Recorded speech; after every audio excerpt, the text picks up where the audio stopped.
Actually, we were waiting for the online guys, but still they have not activated. I mean, so they have not connected. No problem. We'll continue from my end. That means from our end.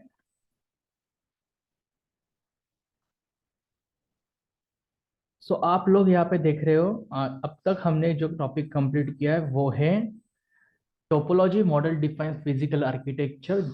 इसके अंदर आते हैं दो types, topology model and computing model. अब तक हमने ये side complete किया टिल सेलुलर टोपोलॉजी, फिर उसके बाद हमने कंप्यूटिंग मॉडल के अंदर कंप्लीट किया सेंट्रलाइज डिस्ट्रीब्यूशन, और अब है आज हम देखने वाले हैं collaboration computing. That will be the last model under the computing model. ठीक है, कोई बता सकता है centralize computing and distribution computing में क्या डिफरेंस है? छोटा सा हमने क्या देखा था सेंट्रलाइज कंप्यूटिंग के अंदर, कि मान लो कि अगर कोई कंप्यूटर है, एक ऑर्गेनाइजेशन है, और किसी ऑर्गेनाइजेशन में अगर मुझे 10 कंप्यूटर्स लग रहे हैं, तो सभी कंप्यूटर्स के अंदर मैं ऑपरेटिंग सिस्टम इंस्टॉल करता बैठूंगा, फिर एप्लीकेशंस इंस्टॉल करता बैठूंगा। करेक्ट? ये सब करते करते करते फिर क्या होगा? प्रॉब्लम आएगा, दिक्कत आएगा, क्योंकि खर्चा भी बढ़ेगा उतना। राइट? तो इससे अच्छा हम क्या करेंगे, एक सेंट्रलाइज डिवाइस खरीदेंगे, एक ऐसा सर्वर जिसमें ऐसी कैपेसिटी हो कि वो तकरीबन 10 से 20 कंप्यूटर्स को हैंडल कर सके और वहां से एक्सेस दे सके, सेंट्रलाइज एक्सेस दे सके। सेंट्रलाइज वो अपने एज अ एडमिन वो अपने कंट्रोल में रख सके जितने भी डेस्कटॉप्स या पीसीज वहां पे कनेक्टेड है उस पर्टिकुलर उस पर्टिकुलर ऑर्गेनाइजेशन के अंदर जितने भी है। Right? So that is called a centralize. Distribution में हमने क्या देखा था?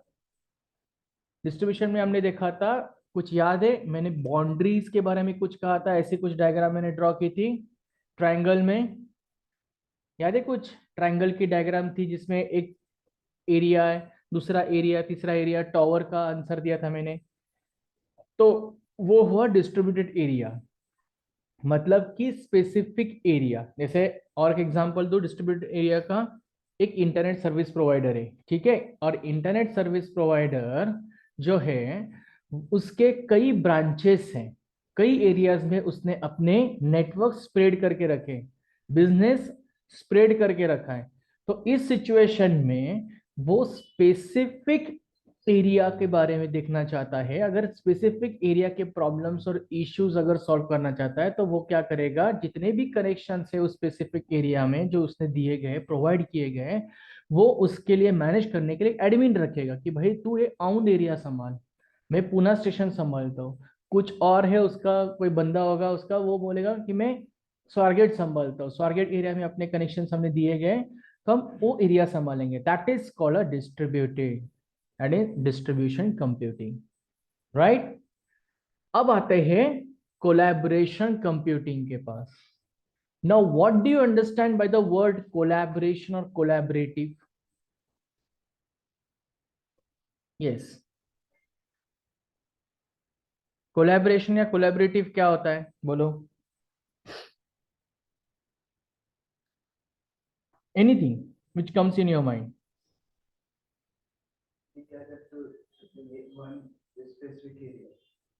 ओके सर, आप?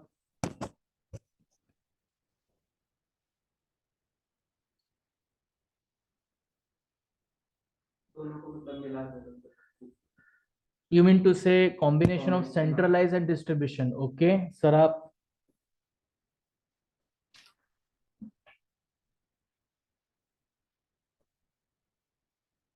Anything which comes in your, मैं हूं यहाँ पे, गलत हुआ तो भी चलेगा, इसलिए तो मैं हूं यहाँ पे। Okay fine, no problem. Look at this diagram,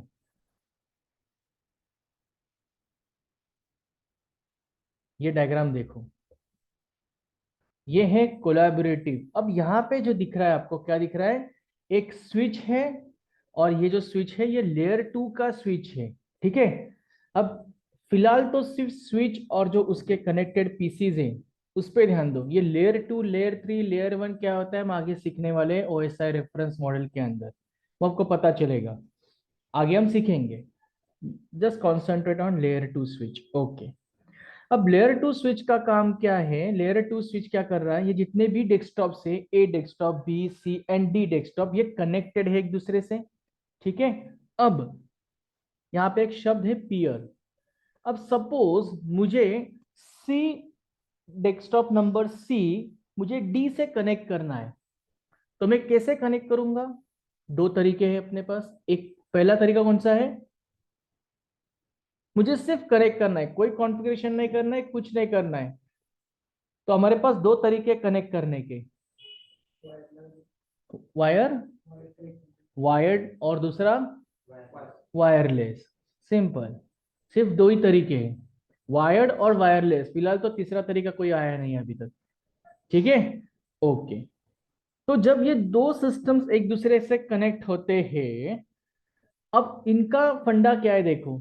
सी का data ample of amount data है। एम्पल ऑफ अमाउंट डेटा मतलब कुछ हिस्सा, मान लो कि सी के अंदर 10 GB या 20 GB का इतना डेटा है, उसमें से मुझे सिर्फ 5 GB इतना डेटा मुझे यहाँ से सी से मूव करना है, और कहाँ ट्रांसफर करना है, कहाँ रखना है उसको? डी के अंदर, ठीक है। इसे हम कहते हैं पियर्स, PEERS, पियर्स, ठीक है। बट अब देखना, सी से जब डेटा मूव होता है, सी से जब डेटा यहां से यहां मूव होता है, इस डायरेक्शन में मूव होता है, तब सी क्या कर रहा है? डी को क्या क्या कर रहा है? वो डेटा शेयर कर रहा है। शेयर करना मतलब क्या? प्रोवाइड करना है। तो इसे हम कहेंगे प्रोवाइडर। इसे हम क्या कहेंगे? इट्स अ, अगर ये चाहे तो आप रन टाइम पे रन टाइम नोट्स निकाल रहे हैं तो ये डायग्राम निकाल ड्रॉ करके आप नोट डाउन कर लो। सी को हम क्या कहेंगे? प्रोवाइडर, ठीक है। बहुत बेसिक है, ज्यादा कुछ नहीं इसके अंदर, इतना डिफिकल्ट कुछ भी नहीं, इजी है।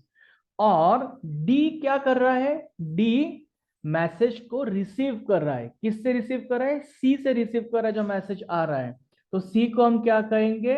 रिसीवर कहेंगे। बात सही है।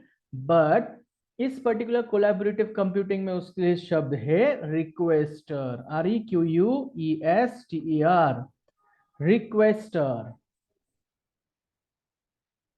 रिक्वेस्टर का मतलब होता है कि वो पर्टिकुलर डेस्कटॉप जो है वो रिसीव कर रहा है। क्या रिसीव कर रहा है? इंफॉर्मेशन। यहां तक क्लियर हो गया? ओके। अब मुझे बताओ, ये कनेक्शन कहां से जा रहा है? Left to right. अब ये जो कनेक्शन है, इसी को मैं अगर थोड़ा रिवर्स करूं, ये रिवर्स करता हूं मैं यहां से, अब आपको लगेगा जैसे सी रिसीवर प्रोवाइडर बन गया और डी रिक्वेस्टर बन गया, वैसे ही, वेट ए मिनट गाइस, इसे मैं कॉपी कर लेता हूं, वैसे ही डी प्रोवाइडर बनेगा, राइट। डी प्रोवाइडर बनेगा और सी क्या होगा? रिक्वेस्टर होगा, मतलब रिसीवर होगा, करेक्ट। बट देखो, मैं वापस दोहराता हूं, हमारा काम क्या है? मुझे ऐसा चाहिए कि सी ने डी को इंफॉर्मेशन शेयर करनी चाहिए। तो ऐसे मामले में सबसे पहले तो दो कंप्यूटर्स मैंने वायर्ड से कनेक्ट कर लिए, ये हुआ वायर्ड कनेक्शन। उसके बाद मैंने क्या किया? सी की इंफॉर्मेशन डी में इंसर्ट कर दी, यानी कि फॉरवर्ड कर दी। जो फॉरवर्ड कर रहा है, जो इंफॉर्मेशन शेयर कर रहा है, उससे हम प्रोवाइडर कहते हैं। जो रिसीव कर रहा है, उससे हम क्या कहते हैं? रिक्वेस्टर कहते हैं। अब ये लेफ्ट टू राइट हो गया। आपको लगा कि चलो भाई अभी उल्टा करते हैं, डी को प्रोवाइडर बनाते हैं और सी को क्या करते हैं? रिक्वेस्टर बनाते हैं। ये वर्क करेगा नहीं करेगा? एक्चुअली देखा जाए तो आपके हिसाब से अभी इस वक्त जो स्क्रीन पे दिख रहा है, इसके हिसाब से वर्क करेगा, but as per the collaborative computing ये वर्क नहीं करेगा। As per the collaborative computing के हिसाब से it will not work. Note down कि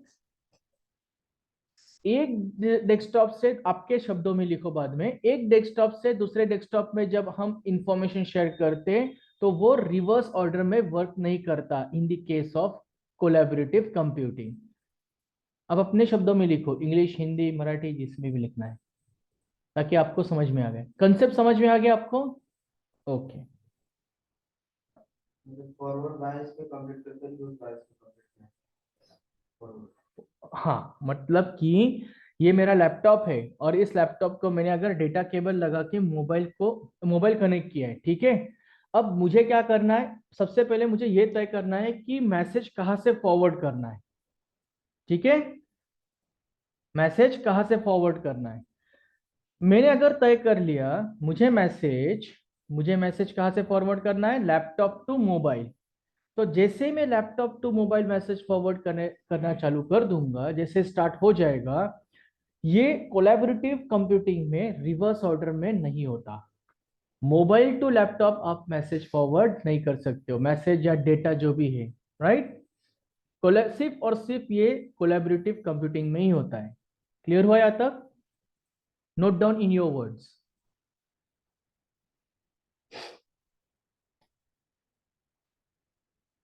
ये पहला पॉइंट लिखो।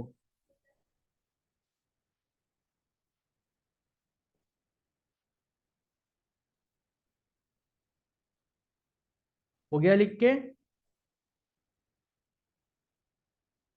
यस और नो? ओके, सेकेंड पॉइंट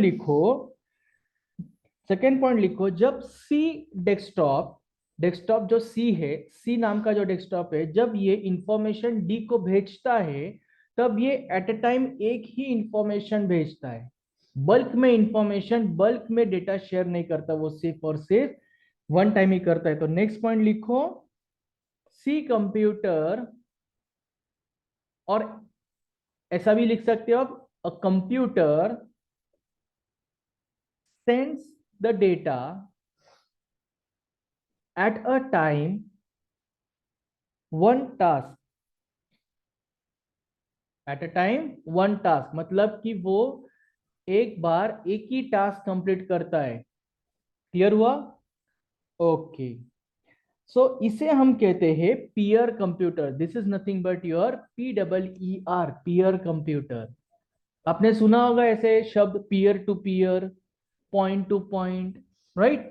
तो पीयर टू पीयर मतलब ये, जब दो डेस्कटॉप अगर वायर्ड कनेक्शन से कनेक्टेड है, और एक डेस्कटॉप से दूसरे डेस्कटॉप में जब इंफॉर्मेशन जाती है, चाहे वो लेफ्ट टू राइट हो या राइट टू लेफ्ट हो, किसी भी एक डायरेक्शन में हो, तब वो एक बार एक ही इंफॉर्मेशन सेंड करती है, शेयर करती है, मूव करती है। बल्क में इंफॉर्मेशन शेयर नहीं करती, ये पहली चीज। और दूसरी चीज, वो रिवर्स में शेयर नहीं करती, right. Okay. So collaborative computing allows the computers to request process as required from the another computer। ये क्या करती है? कोलैबोरेटिव कंप्यूटिंग क्या करती है? कोलैबोरेटिव कंप्यूटिंग के अंदर ये जो पर्टिकुलर मॉडल है, इसका काम है कि जिसे हमें डेटा शेयर करना है, वो रिक्वेस्ट करता है कि मुझे डेटा चाहिए, तब जाके शेयर करता है, तब जाके वो रिसीव करता है और अपने डेटाबेस में स्टोर करता है। ठीक है, नेक्स्ट पॉइंट लिखो। Collaborative computing is a form of distribution system, something itself. I'll repeat, collaborative computing is a form of distribution system, बस इतना ही लिखो, is a form of distribution system. अब ऐसा क्यों कहा गया है कोलैबोरेटिव सिस्टम को, यानी कोलैबोरेटिव कंप्यूटिंग को डिस्ट्रीब्यूशन सिस्टम के एक डिस्ट्रीब्यूशन सिस्टम का एक फॉर्म कहा गया है? फॉर्म मतलब क्या? उसके तरीके का वो बिहेव करता है। ऐसा क्यों कहा गया है? क्योंकि हमने अभी देखा था, एक दो मिनट पहले रिवीजन किया था, व्हाट इज डिस्ट्रीब्यूशन सिस्टम, क्या करता है वो? डिस्ट्रीब्यूशन सिस्टम क्या करता है? मैंने बताया था अभी। ये देखो, हमने डायग्राम भी ड्रॉ किया था बहुत पहले, और एक बार मैं ड्रॉ करता हूं।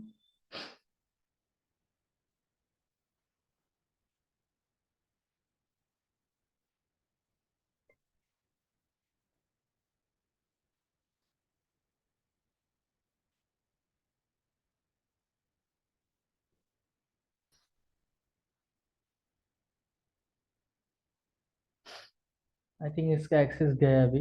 ओके, मैं पेंट पे, I explain you on paint, wait. Okay, it's working.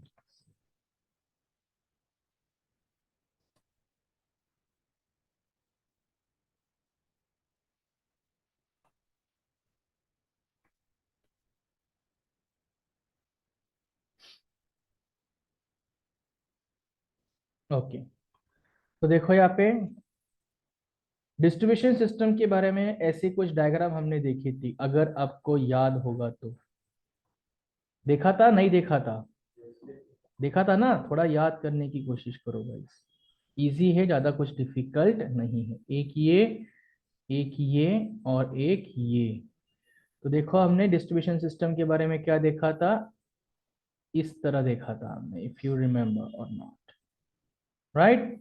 ये क्या करता है, उसी स्पेसिफिक एरिया में रेडियस में काम करता है। रेडियस का मतलब क्या होता है, बाउंड्री, करेक्ट। और वो उसी बाउंड्री के अंदर काम करेगा। तो वैसे ही look at this diagram now, distribution system के बारे में हम बात कर रहे थे, अभी उसी को थोड़ा सा रिलेट करो कोलैबोरेटिव कंप्यूटिंग के साथ।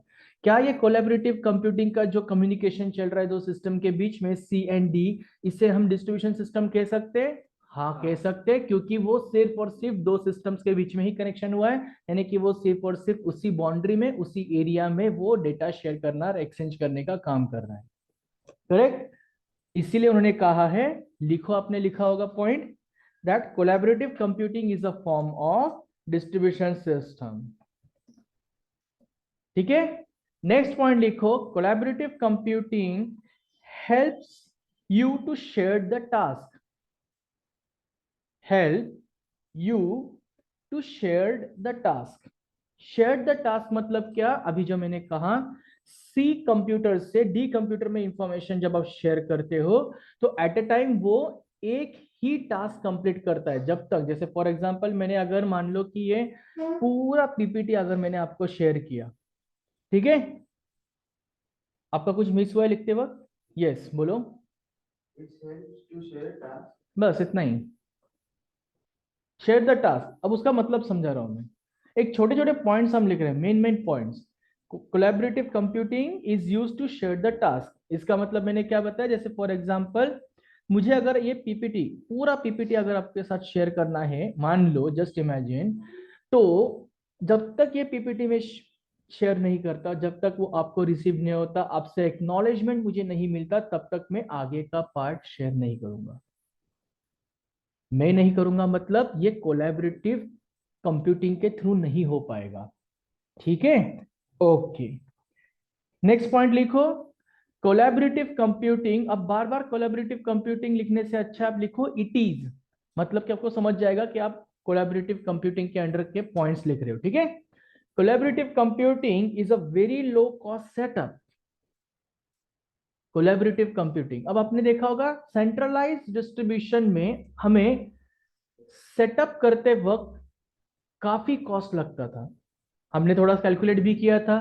जैसे फॉर एग्जांपल, अगर मैं वापस दोबारा दोहराता हूँ, collaborative computing is a very low cost setup. Low cost setup, ये उसका नेक्स्ट पॉइंट है, लिखा। ओके, अब coming back to centralize computing. Centralize computing में हमें क्या क्या चीज चाहिए थी, आई मीन टू से क्या क्या रिक्वायरमेंट होता था। मान लो कि अगर आपको स्पेसिफिक 10 लैपटॉप्स में, 10 डेस्कटॉप्स में अगर कनेक्शन करना है, तो सबसे पहले हर डेस्कटॉप के लिए, 10 के 10 डेस्कटॉप्स के लिए ऑपरेटिंग सिस्टम इंस्टॉल करो, फिर उसके बाद एमएस ऑफिस इंस्टॉल करो, स्विचेस इंस्टॉल करो, सेपरेट, हर चीज के लिए एक सेपरेट कनेक्शन, उससे कॉस्ट ज्यादा लगेगा, करेक्ट। तो हमने क्या किया, उसकी जगह सीधा सर्वर ला लिया, सर्वर ला के रख दिया, सर्वर पे ही जो हमें चाहिए चीजें, ऐसा सर्वर रखा जो उन सिस्टम्स को हैंडल कर सके, सिस्टम्स के हर प्रॉब्लम सॉल्व कर सके, सिस्टम्स पे सभी के सिस्टम्स पे वो इक्वल लेवल पे एमएस ऑफिस और जो भी उसके रिक्वायरमेंट्स है उस हिसाब से वो इंस्टॉल कर सके। That is called as a centralize, right. But collaborative में ऐसा नहीं है। कोलैबोरेटिव में क्या कर लिखा है हमें, it's a very low cost setup. Very low cost setup क्यों ऐसा क्या कहा गया है, क्योंकि हर सेटअप, हर सिस्टम पे हम अपना इंडिविजुअल सेटअप इंस्टॉल कर रहे हैं अपने हिसाब से, एज पर आवर चॉइस। आपको अगर सी नाम के कंप्यूटर या ए नाम के कंप्यूटर में, अगर मान लो कि आप चाहते हो कि ए नाम के कंप्यूटर के अंदर मेरा विंडोज ऑपरेटिंग सिस्टम होना चाहिए, बी नाम के यहाँ पे रेड हैट होना चाहिए, सी नाम पे विंडोज सर्वर होना चाहिए, एंड सो ऑन, तो आप अपने हिसाब से कर सकते हो। You have a choice in this. तो अपने हिसाब से करोगे तो जाहिर सी बात है, या तो आप सोचोगे अभी कंपनीज में होगा तो लाइसेंस कॉपी होगी, घर पे हो तो ठीक है, आप पायरेटेड भी यूज कर सकते हो या क्रैक वर्जन भी यूज कर सकते हो, करेक्ट। ओके, नेक्स्ट पॉइंट लिखो, collaborative computing model is very easy to setup as well as to configure. इतना ही लिखो, very easy to setup as well as to configure. इसे सेटअप करना और इसे कॉन्फ़िगर करना इजी है। कोलैबोरेटिव कंप्यूटिंग के बारे में बात कर रहा हूं मैं।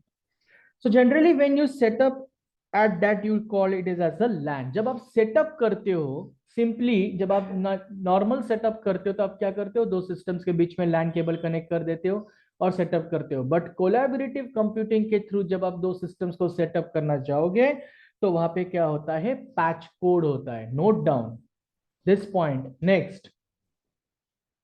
नेक्स्ट पॉइंट लिखो, generally when you setup at that point it is called as a LAN cable. Generally when you set up at that point it is called as a LAN cable. मतलब कि आप LAN cable से simply setup करोगे, दो computers लोगे, LAN cable लगाओगे, हो गया सेटअप। बट बड़े कंपनीज में, in big companies, but in big companies like MNC companies like Wipro, HCL Technology, whatever, whoever it is, ऐसे कंपनीज में कैसे इंस्टॉल किया जाता है, पैच कोड इंस्टॉल किया जाता है। PATCH, patch code.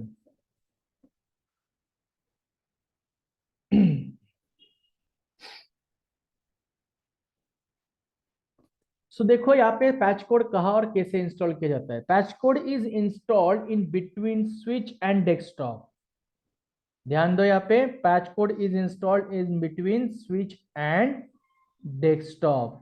डेस्कटॉप और स्विच के जब भी हमसे स्विच इंस्टॉल कर दिया, और स्विच मान लो कि ये जो स्विच है ये कुछ 24 पोर्ट्स का स्विच है, ठीक है। ये जो सामने स्विच रखा है वो 24 या तो फिर 36 पोर्ट्स का स्विच है। वैसे यहाँ पे कौन सा स्विच है, 24 या 36 पोर्ट्स का स्विच है, और उस पे हमने एक कंप्यूटर अलोकेट कर दिया, यानी कि क्या कर दिया, उसे असाइन कर दिया, यानी कि कनेक्ट कर दिया। तो अब कनेक्शन किसके बीच में हुआ, डेस्कटॉप एंड स्विच। इन दोनों के बीच में क्या होगा, पैच कोड होगा। अक्षय क्लियर हो रहा है? ऑनलाइन अक्षय, अक्षय प्रेजेंट है। अक्षय, जी sir. okay, if your voice is not, I mean so your mic is not working, you can chat. All right, okay. Now, so once you have connected the system with patch cord, system will come into the network. अब जैसे ही system के अंदर patch cord install कर दिया, patch cord हम कहाँ install करते हैं, स्विच के अंदर इंस्टॉल करते हैं। और एक बार स्विच एंड सिस्टम, ये दो सिस्टम्स के बीच में हमने पैच कॉर्ड इंस्टॉल कर दिया। अब क्या हुआ, जो सिस्टम मतलब जो डेस्कटॉप पीसी, अब ये जो पीसी है ये स्विच से कनेक्ट हो चुका है, इसका मतलब ये नेटवर्क में आ चुका है। नेटवर्क में आ चुका है मतलब अब क्या करेगा वो, according to the requirement of the organization it will start installing the operating system. अब आप अपने हिसाब से, या आप जिस ऑर्गेनाइजेशन के लिए, जिस प्रोजेक्ट के लिए काम कर रहे हो उनके, या जिस क्लाइंट के लिए काम कर रहे हो उस क्लाइंट के रिक्वायरमेंट के हिसाब से आप उस सिस्टम के अंदर आपको जो ऑपरेटिंग सिस्टम चाहिए, जो एप्लीकेशन चाहिए, जो सॉफ्टवेयर चाहिए, जो टूल्स चाहिए, आप इंस्टॉल कर सकते हो। करेक्ट? ये कोलैबोरेटिव कंप्यूटिंग के अंदर आपको इतनी सुविधाएं मिलती है जो कि डिस्ट्रीब्यूशन एंड सेंट्रलाइज में नहीं मिलता था। राइट? सेंट्रलाइज में कैसे होता था, सर्वर जो कहेगा वो, यहाँ पे मैं जो कहूंगा वो। थोड़ा डिफरेंस है या नहीं?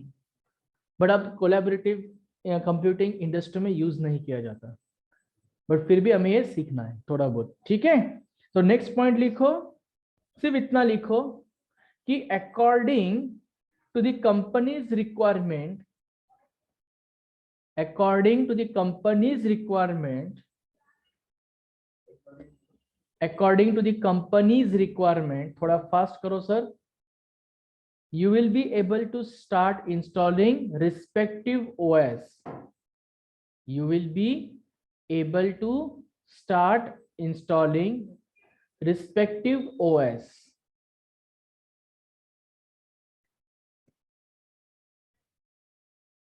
और इसी कोलैबोरेटिव कंप्यूटिंग को हम कहते हैं, कहां तक लिखा सर आपने?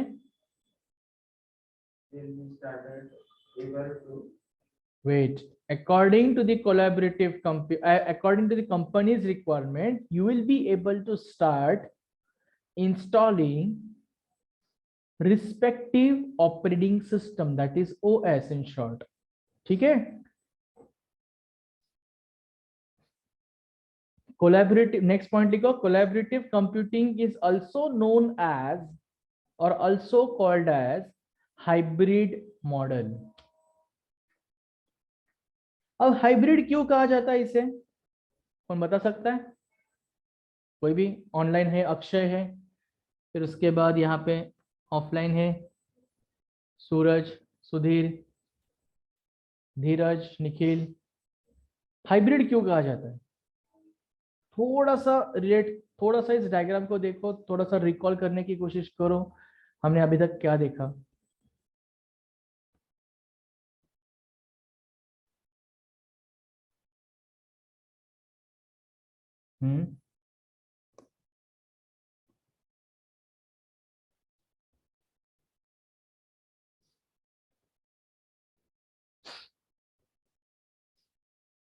देखो, सेंट्रलाइज सर्वर क्या था? सेंट्रलाइज सर्वर के पास सब कुछ था, उसके पास खुद का हार्ड डिस्क था, रैम था, एनआईसी कार्ड था, फिर उसके बाद सब हार्डवेयर एंड नेटवर्क रिक्वायरमेंट्स जो चाहिए रहते उसके पास वो थे। बट उससे कनेक्टेड आप अगर अच्छे से देखोगे सेंट्रलाइज सर्वर की डायग्राम, तो ये सेंट्रलाइज सर्वर की डायग्राम थी, करेक्ट? करेक्ट और नॉट? और जितने भी उसके कनेक्टेड पीसी, जितने भी क्लाइंट्स पीसीज थे यानी कि डेस्कटॉप्स थे, वो कनेक्टेड थे सर्वर से, उनके पास सिर्फ एक टर्मिनल था, बाकी कुछ था? खुद का हार्डवेयर था? कुछ नहीं था उनके पास, सिर्फ टर्मिनल था। एक सिंपल सा टर्मिनल भी अगर हमें इंस्टॉल करना है या उसको चलाना है, चाहे वो कमांड प्रॉम्प्ट हो, चाहे वो कंसोल टर्मिनल हो, चाहे वो रेड हैट का टर्मिनल हो, कुछ भी हो, छोटा सा भी अगर टर्मिनल चलाना है, तो पहले सबसे पहले किसे रिक्वेस्ट भेजनी पड़ती थी? किससे कनेक्टेड है वो? तो किससे रिक्वेस्ट भेजेंगे हम? तो सर्वर से रिक्वेस्ट भेजने के बाद सर्वर से वो रिक्वेस्ट अप्रूवल आएगा, तब जाके वो टर्मिनल ओपन होगा, तब जाके वो कर पाएगा। तो किसके हार्डवेयर रिक्वायरमेंट्स पे ये सब कुछ चलता था? सर्वर के। अब यही चीज आप यहां देखो कोलैबोरेशन के अंदर। कोलैबोरेशन को हाइब्रिड क्यों कहा गया है? अभी हमने देखा कि इतना सब कुछ देखा ना हमें, क्यों? एक ही शिफ्ट शब्द है उसके पीछे।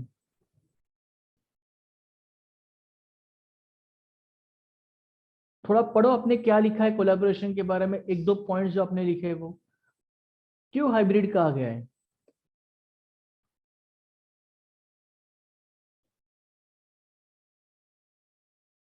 ऐसा कुछ पॉइंट आपने लिखा होगा, अकॉर्डिंग टू ऑर्गेनाइजेशन रिक्वायरमेंट, वो पॉइंट पढ़ो अच्छे से जरा, इसलिए पॉइंट लिख के दिया था।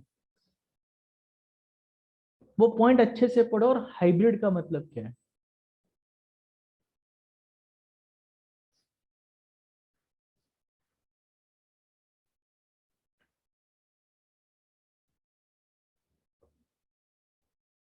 Yes, anyone? देखो अभी हमने लिखा था एक point, according to the companies requirement you can able to install और you will be start installing the respective operating system, right?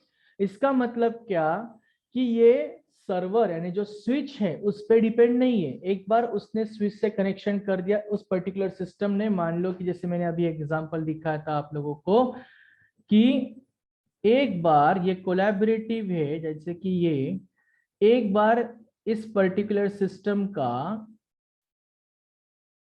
इस स्विच से कनेक्शन हो गया, इसका मतलब पैच कोड इंस्टॉलेशन हो गया। पैच कोड इंस्टॉलेशन हो गया इसका मतलब क्या हुआ कि अब ये पर्टिकुलर सिस्टम उस स्विच के नेटवर्क में आ चुका है। इसका मतलब क्या हुआ कि अब स्विच ने उसे ऑथोरिटी दे चुकी है, उसने दे दिया है पूरा ऑथोरिटी।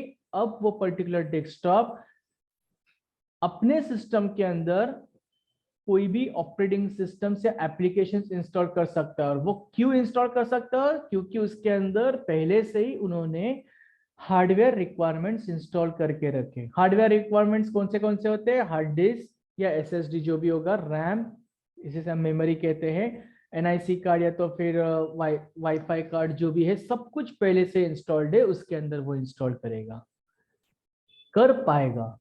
और क्यों कर पाएगा? क्योंकि ऐसी ऑथोरिटी पहले से ही दे के रखी है। इसीलिए कोलैबोरेटिव कंप्यूटिंग को हम क्या कहते हैं? It's a hybrid computing. Clear हुआ यहां तक अभी? यस और no? Online Akshay, you can chat sir.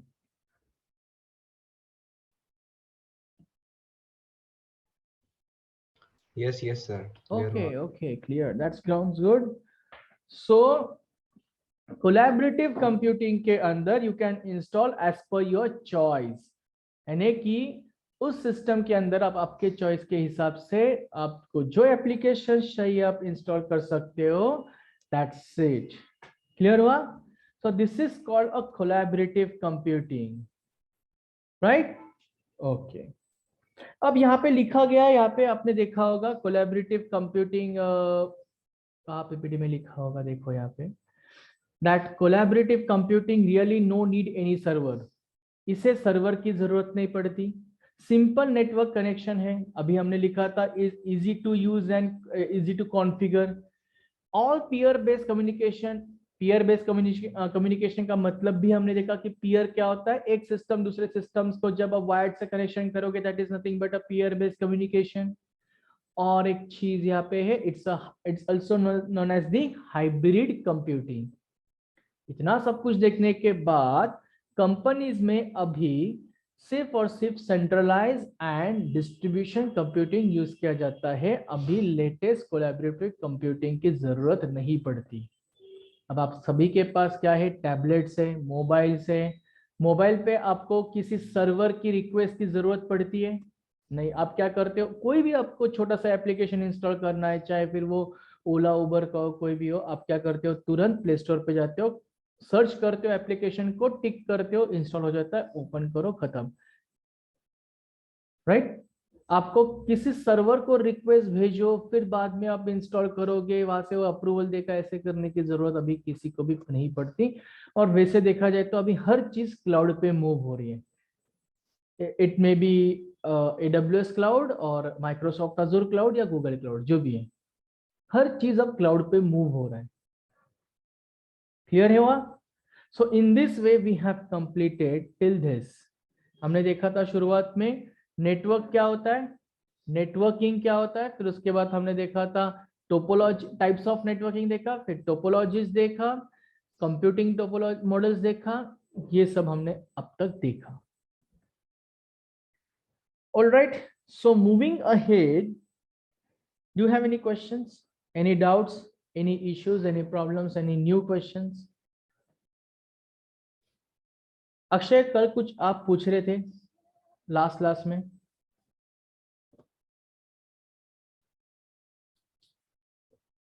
नहीं सर, वो कल क्लियर हो गया था.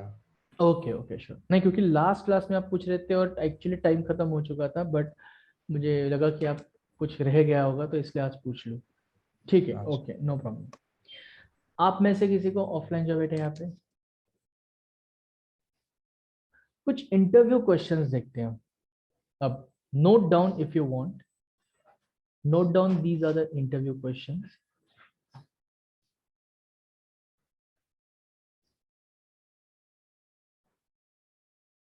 अब सबसे पहले आपको या तो फर्स्ट राउंड जो होता है इंटरव्यू क्वेश्चंस का, फर्स्ट राउंड जो होता है फेस टू फेस राउंड, या तो फिर फर्स्ट टेक्निकल राउंड जो होता है, पहले 2 राउंड्स में आपको कोई भी एक सवाल, कोई भी ऐसे क्वेश्चंस पूछे जाएंगे। Why do you choose this course? आपने जो सर्टिफिकेशन मतलब आपने जो कोर्स कंप्लीट किया है, जो कोर्स आपने एनरोल किया है, वो आपने क्यों चूज किया, क्या रीजन है उसके पीछे? दूसरा, what is CCNA used for? CCNA किस चीज के लिए यूज होता है? What you have learn in CCNA, आपने CCNA में अब तक क्या सीखा? 2 टॉपिक सीखे होंगे तो भी बोलना है आपको कि मैंने ये 2 टॉपिक सीखे। 50% सिलेबस हुआ होगा तब जाके आप इंटरव्यू कर गए, तब भी आपको बोलना है कि हमने इतने टॉपिक सीखे, एंड सो ऑन।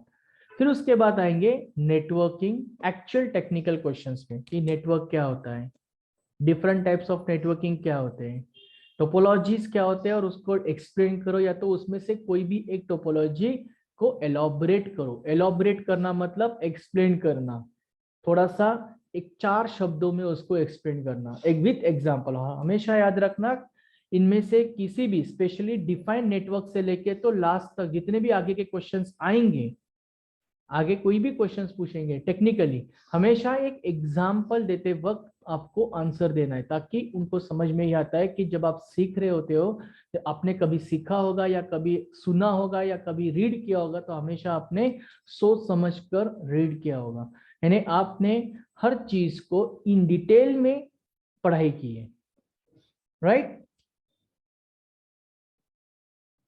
यस और नो? अगर आप सिर्फ और सिर्फ डेफिनेशन, जो परिभाषा है उस पर्टिकुलर विषय की जो परिभाषा है, अगर वही आप रट्टा मार के दोगे तो क्या होगा, उनको ये समझ में आ रहा है, तुरंत समझ में आ जाएगा कि आप रट्टा मार के आए। Okay, what do you mean by network topologies हो गया। List out the computing models. अब कौन से कंप्यूटिंग मॉडल्स बताओगे? अब हमने जो आज सीखे, इसके पहले कल और आज मिलकर जो सीखे, यानी कि कौन से? सेंट्रलाइज, डिस्ट्रीब्यूशन एंड कोलैबोरेटिव, यानी कि collaboration. Difference between IP config and if config, and what are the roles and responsibilities of a CCNA certified professional?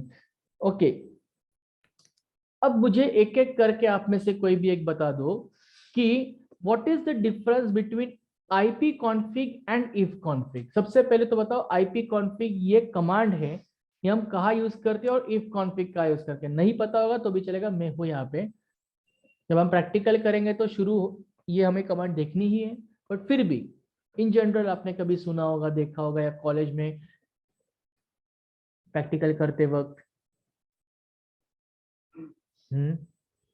Windows तो आईपी कॉन्फ़िगर करने के लिए सेटिंग्स और सीएमडी प्रॉम्प्ट डाल के आईपी कॉन्फ़िगर। ओके, और इफ कॉन्फिग के बारे में कुछ पता है?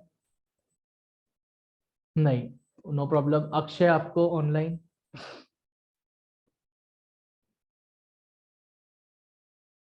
No sir, okay, Suraj? IP config नहीं पता है।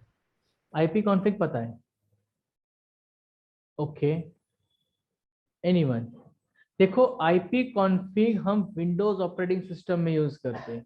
अगर आपके सिस्टम का IP address, domain name system, broadcast, फिर उसके बाद इथरनेट इंटरफेस, फिर उसके बाद लूप बैक एड्रेस, ये सब चीजें अगर आपको पूरी इंफॉर्मेशन चाहिए, मैक एड्रेस भी अगर आपको देखना है, तो आप क्या करोगे, आप सीधा command prompt interface, command prompt पे जाओगे। विंडोज ऑपरेटिंग सिस्टम के अंदर पहले से सीएमडी प्रॉम्प्ट इंस्टॉल होता है, उस पर आप जाओगे और टाइप करोगे आईपी कॉन्फिग, ये कमांड, ठीक है।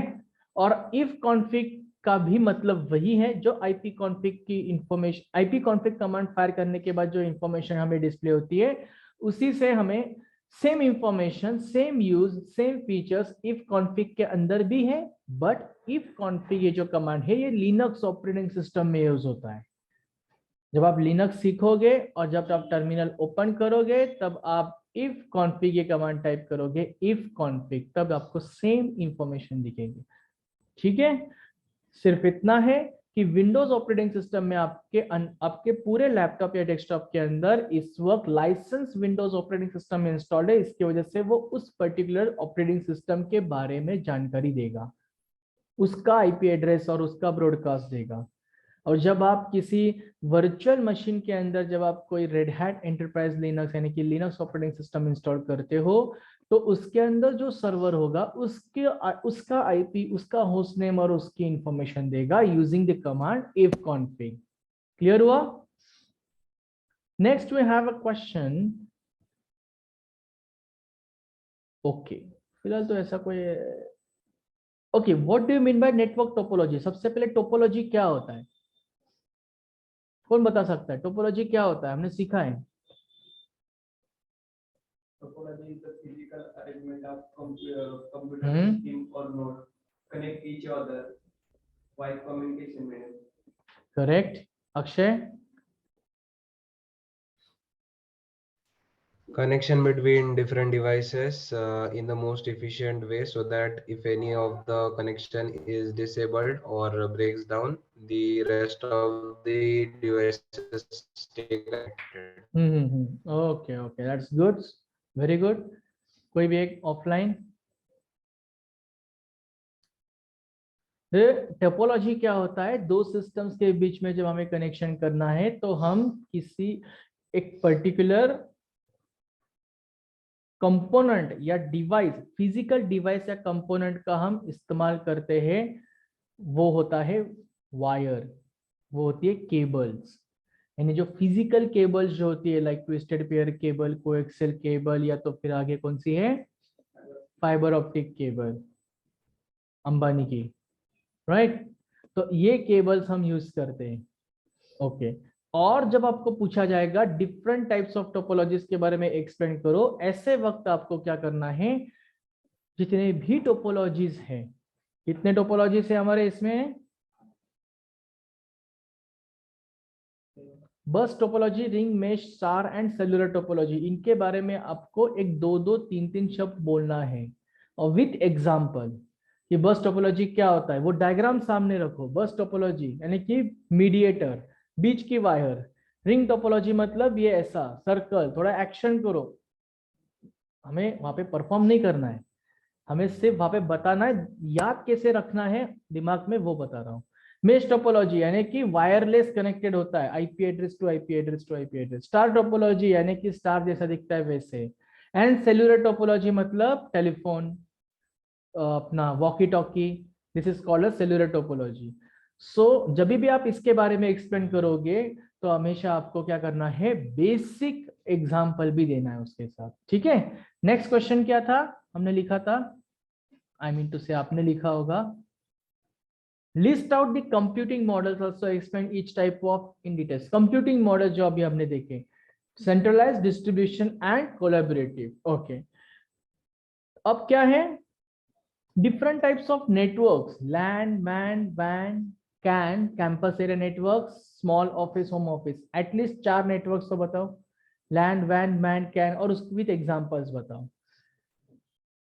बट इन सभी टेक्नोलॉजीज, टेक्निकल क्वेश्चंस पूछने से पहले वो आपको पूछेंगे आपको सीसीएनए क्यों करना है, क्यों अपने सीसीएनए किया, क्यों अपने ये सीसीएनए कोर्स चूज किया। अगर आपने रेड हैट कोर्स किया होगा तो आपको पूछा जाएगा कि क्यों अपने रेड हैट कोर्स, जो कोर्स आपने किया होगा स्पेसिफिक इंस्टीट्यूट से या कॉलेज से या घर पे सेल्फ स्टडी, तो आपने ये पर्टिकुलर कोर्स क्यों चुना, क्यों चुना। अब इसके पीछे आंसर्स हमारे पास कोई नहीं है, यानी कि ऐसा कोई स्पेसिफिक आंसर नहीं है, बट वो ये देखना चाहते हैं कि आपने जो कोर्स चुना है क्या सही में आप अपने करियर को लेके फोकस हो या नहीं।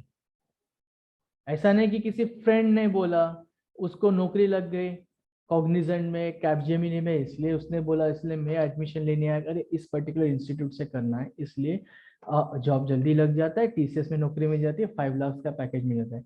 बट उसका बैकग्राउंड अलग था भाई, अपना बैकग्राउंड अलग है, उसकी कैपेसिटी अलग थी, अपनी कैपेसिटी अलग है। उसने रात रात भर बैठ कर पढ़ाई की होगी, हमने की है। थोड़ा सोचो आंसर देने से पहले।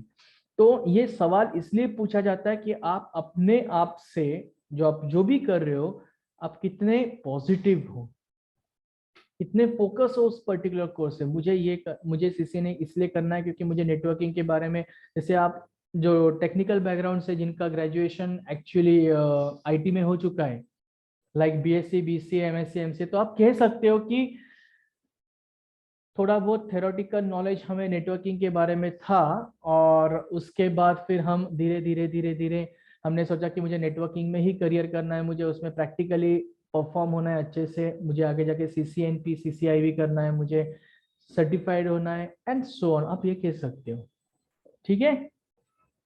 What is the use of CCNA? CCNA किस चीज के लिए यूज होता है, पता है किसी को? अक्षय, कोई भी एक बताओ, जरूरी नहीं कि वो स्पेसिफिक डेफिनेशन ही होनी चाहिए जो आपको। क्यों सीसीएनए यूज होता है, कहाँ यूज होता है सीसीएनए? रोज इंटरनेट यूज करते हैं हम, इंटरनेट सर्विस प्रोवाइडर हमारे मोहल्ले में ही रहता है, जहाँ से हम कनेक्शन करते हैं। अगर तुरंत कनेक्शन कट हो गया तो तुरंत फोन करते भाई कनेक्शन कट हो गया है, राइट। आई थिंक इस संडे को मैच है नहीं क्रिकेट मैच, तो इंटरनेट कनेक्शन क्लोज हुआ तो फिर प्रॉब्लम आएगी, दिक्कत आएगी फिर। ओके, तो क्यों हम सीसीएनए कनेक्शन सीसीएनए यूज करते हैं, कोई रीजन है आपके पास, बताओ।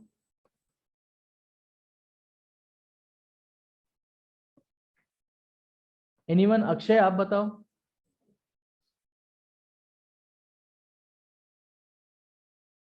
नेटवर्क एक पार्ट है उसका कि नेटवर्क डिजाइन कर पाएंगे अगर सीसीएनए का नॉलेज ओके हो तो। ओके, आपको अगर सीसीएनए का नॉलेज हो तो आप कहना चाहते हो इनका आंसर है कि हम नेटवर्क डिजाइन कर पाएंगे। ओके, आप में से किसी का कोई आंसर और?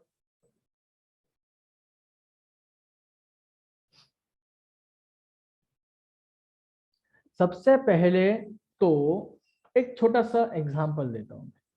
अब विंडोज ऑपरेटिंग सिस्टम आप लोगों ने कभी सीखा नहीं, ना आपने सीखा ना मैंने सीखा, बट ऑटोमेटिकली हम सीखते गए। बट कल अगर आपको किसी ऑर्गेनाइजेशन में हमने भेजा या आप खुद गए और वहां पे विंडोज ऑपरेटिंग सिस्टम के रिलेटेड कुछ टिकट रिजॉल्व करने के लिए आपको कहा गया, तो आप कर सकते हो? कर सकते हो। क्यों? क्योंकि सदियों से आप Windows operating system install I mean to say use करते आ रहे हो, एक्सपी से लेके तो 11 तक, करेक्ट। इजीली कर सकते हो। वैसे ही कल मान लो कि उसी पोजीशन पे as a network technical support आपको बिठाया गया, आपको डेजिग्नेशन दी गई और आपको बोला गया है कि जो यूएस और यूके क्लाइंट के लिए आप जो काम कर रहे हो रिमोट एक्सेस लो और उनके नेटवर्क के प्रॉब्लम सॉल्व करो। जो नेटवर्क इंजीनियर, जो फील्ड इंजीनियर हमारे घर पे आके अपने प्रॉब्लम सॉल्व करता है, RJ45 कनेक्टर की जो वायर होती है, राइट, वो वायर को क्रिम्प करता है, फिर उसके बाद वो रिजॉल्व करता है, राइट। ये ऐसा छोटा सा ट्रबल शूटिंग आपको वहां यूके में या यूएस में जाके नहीं करना है, आपको रिमोट एक्सेस से करना है, राइट। तो इसके लिए आपको थोड़ा बहुत नॉलेज होना चाहिए नेटवर्किंग के बारे में। ये एक काइंड ऑफ, इसे हम क्या कहते हैं टेक्निकल वर्ड में, ट्रबल शूटिंग, आपने सुना होगा। तो कई बार ऐसा भी होता है ट्रबल शूटिंग। ट्रबल शूटिंग क्या होता है? ट्रबल शूटिंग और कुछ नहीं होता, स्पेसिफिक कोर्स या स्पेसिफिक सिलेबस नहीं है ट्रबल शूटिंग के लिए। ट्रबल शूटिंग इन शॉर्ट हमारे शुद्ध हिंदी में उसे कहते हैं जुगाड़ करना। जब हम जुगाड़ करते हैं अपने आप से, जो रिजोल्यूशन, मान लो कि फॉर एग्जांपल ये वायर नहीं चल रहा है, एडेप्टर, जो एडेप्टर मैंने अपने लैपटॉप का कनेक्ट किया है, लैपटॉप डेस्कटॉप से जो भी है, और सॉकेट एंड स्विच के बीच में और लैपटॉप के बीच में जो एडेप्टर कनेक्ट किया है, मान लो कि अगर वो नहीं चल रहा है तो हम क्या करेंगे, मैं शॉप से या रूम पे अगर कोई दूसरा लैपटॉप है, सेम लैपटॉप है, रिलेटेड टू दैट लैपटॉप, उसका मैं एडेप्टर यूज करके देखूंगा क्या एडेप्टर में प्रॉब्लम है या लैपटॉप के मदरबोर्ड के पोर्ट में प्रॉब्लम है। ये हुआ ट्रबल शूटिंग।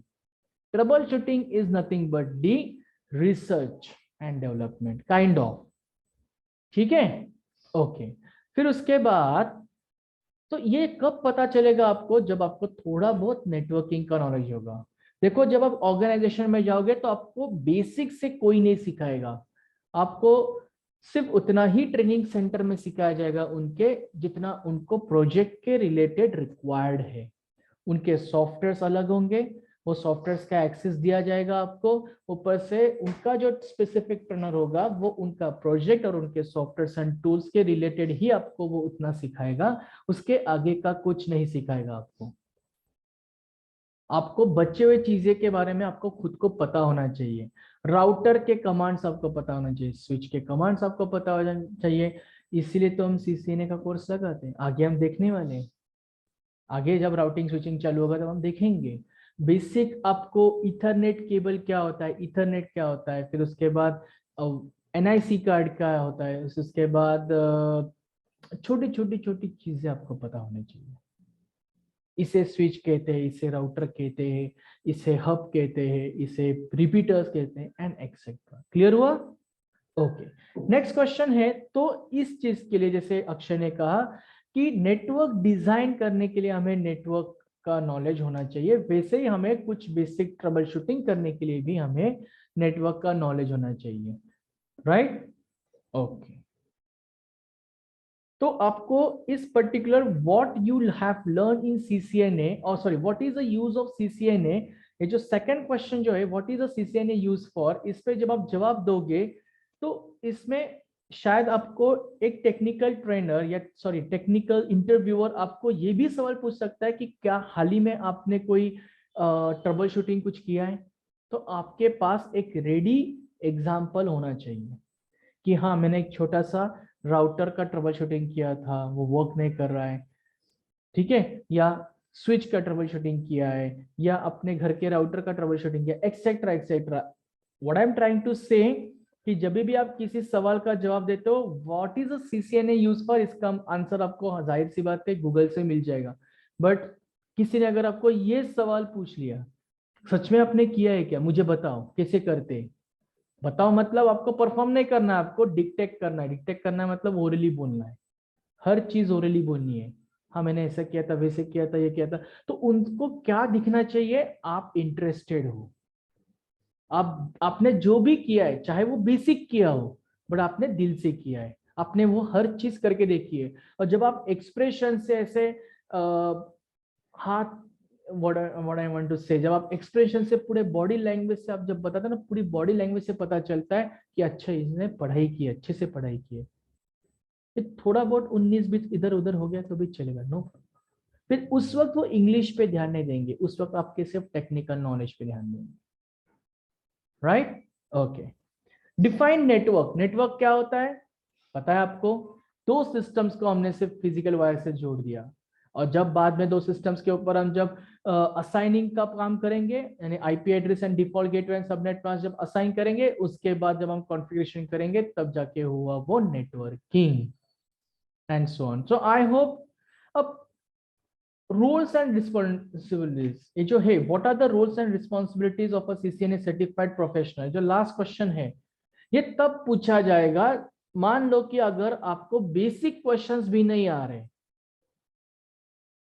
किसी किसी को पहला क्वेश्चन पूछने के बाद भी आंसर नहीं आ रहा है कि मैंने CCNA क्यों किया पता नहीं। कल एक बंदा आया था प्लेसमेंट रूम में, उन्होंने इंटरव्यू दिया, CCNA के लिए आया था, और उनको हमने पूछा गया, उनको प्रवीण सर ने या किसी ने तो HR ने पूछा कि सर आपने CCNA क्यों किया, and he was blank. Actually उनका कोर्स कंप्लीट हो चुका है 2 महीने पहले। फिर वो ऐसे करते कि एक उंगली कट गई, फिर दूसरी उंगली कट गई, फिर पसीना पोंछ लिया। व्हाई नर्वस, क्यों, what is the reason of taking having a nervous, आपने खुद किया है ना, करेक्ट। सो बताओ कि क्यों किया है। अगर वो भी नहीं आ रहा है तो फिर what are your roles, what are the roles and responsibilities. एक CCNA एडमिन का रोल, एक CCNA इंजीनियर का रोल क्या होता है, चाहे वो भले ही सर्टिफाइड हो या नॉन सर्टिफाइड हो, डजंट मैटर। नॉन सर्टिफाइड वाले भी काम कर रहे हैं कंपनीज में और सर्टिफाइड वाले भी काम कर रहे हैं कंपनीज में, ठीक है। तो रोल्स एंड रिस्पॉन्सिबिलिटीज क्या है, रोल्स एंड रिस्पॉन्सिबिलिटीज डिपेंड करता है आपको कौन सा प्रोजेक्ट मिलता है और आपने एग्जैक्टली क्या किया। अगर आपने सिर्फ CCNA किया, सिर्फ नेटवर्क प्लस यानी कि सिर्फ N+ किया होगा तो आप बेसिक ही बता पाओगे, बेसिक पे ही काम कर पाओगे लाइक अ फील्ड इंजीनियर। आपने CCNA किया है तो आप थोड़ा बहुत राउटिंग एंड स्विचिंग आपने सीखा होगा, तो जाहिर सी बात है आप कमांड्स फायर कर पाओगे, ट्रैफिक को कंट्रोल कर पाओगे। आपने CCNP का स्पेशलाइजेशन के अंदर राउटिंग एंड स्विचिंग है, उसके बाद वायरलेस है, उसके बाद सिक्योरिटी है, फिर उसके बाद डेटा सेंटर है, उसमें से आपने जो स्पेशलाइजेशन किया है specific specialization under the CCNP, तो आप वो भी बता पाओगे, करेक्ट। सो जब भी आप किसी भी सवाल का जवाब देते हो तो हमेशा आपके पास एक आंसर भी रेडी होना चाहिए, साथ में एक एग्जांपल भी रेडी होना चाहिए, ये मैं कहने की कोशिश करना चाहूंगा यहां से। आई होप आपने नोट डाउन कर लिया। Any questions now Akshay? No, sir, no questions. Clear? Okay. Yes, तो yes. आज हम यहीं पे रुकते हैं, from the next lecture we are going to start from this topic that is called network devices। हम इतने devices के बारे में बात करने वाले, NIC कार्ड से लेके तो सर्वर तक। I am talking about this one. NIC card क्या होता है, सर्वर क्या होता है, हब क्या होता है, आई मीन रिपीटर्स क्या होता है, हब क्या होता है, और ऐसे कई डिवाइसेस जहाँ पे मेंशन किए गए हैं, ठीक है। इन डीप हम देखने वाले हैं। Alright, so if you don't have any questions, then we'll stop today. Thank you everyone, and we'll connect tomorrow at the same time. That's it. Thank you. Yes, thank you. Thank you. You can disconnect from your end, sir. Thank you. मैं यहाँ पे screen stop करता हूँ, recording stop करता हूँ।